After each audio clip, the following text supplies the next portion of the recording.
time estimation. This is really important, I promise. This is my only slide for this one, but I'm going to talk about it. Going off script. So time estimation is super important because you want to know how long, you want to be able to estimate how long your film session is going to last. You want to be able to build in extra time is really important because things will go wrong, I promise. We've had things go wrong so many times before. Like, not in like catastrophic ways, but in ways that made us take a lot longer than we thought they would. Here I have like just a sample of, I think this was parking, the sketch we shot a couple weeks ago. This was my rough timeline for that. I don't know why some ones in the middle are missing time. Wait, I don't know. You guys already shot that? We shot that. We shot it in one day. It was a very quick turnaround.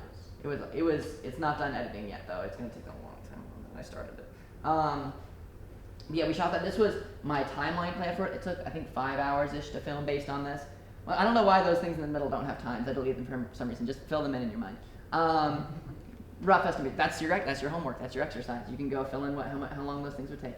But you'll see I have things built in, like we were supposed to meet at 1 o'clock, and I have from 1 to 1:10, I have us meeting at Fletcher and gathering all the equipment needed. So I have an extra 10 minutes in there just to like get people there, allow people being late, things like that. Then I have time built in to go get like the car we needed, film. I have time for us to walk over to places. And then I even had a section at the bottom called time allowing. So if we had extra time, we could go and we could film the whole thing. And we ended up filming the whole thing, thankfully. But if we were low on time, I knew we could cut that stuff and film it later.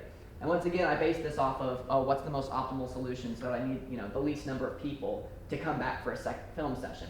I had the Frisbee scenes planned for the second thing because I think there were like maybe only one extra person needed for those. Like, oh, well that's easy. We can do that later. Worst case scenarios of time estimation, like worst case like problems we've had before.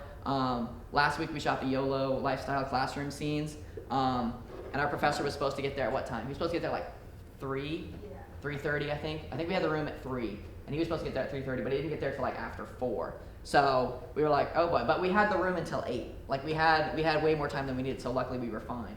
But things like that will happen. Especially if you're counting on someone else to be there, you like build in an extra 30 minutes in case they forget or they can't find the room or whatever happens. Other things where we've been fantastic on time estimation, Boxed Out. We were great on time estimation on Boxed Out. I mean, we could have had more time. You can always have more time. But that one we had to assemble, how many boxes, Ben? It was like 1,200, I think we decided. We had to put 1,200 boxes together. And at first we were planning on getting there like maybe 12 hours before the film session. And then we were like, we should get there like a full 24 hours before we're supposed to start shooting. And we're glad we did, because I don't even think we finished all the boxes. We got close.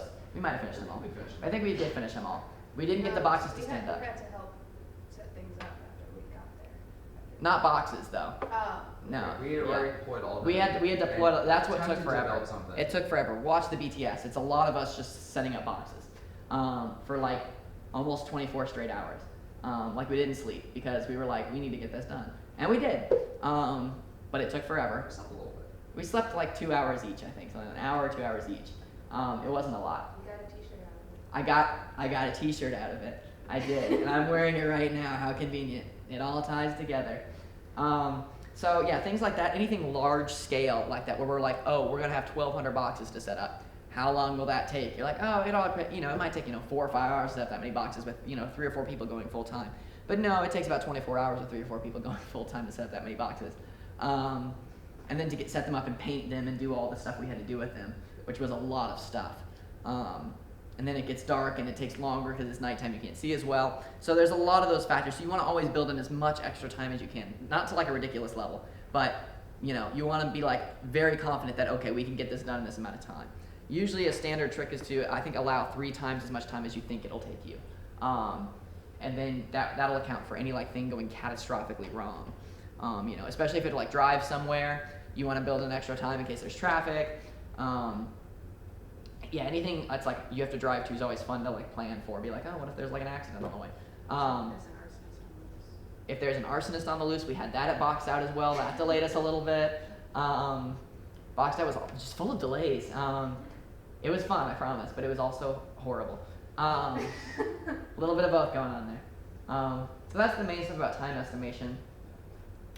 The rule is just build in extra time.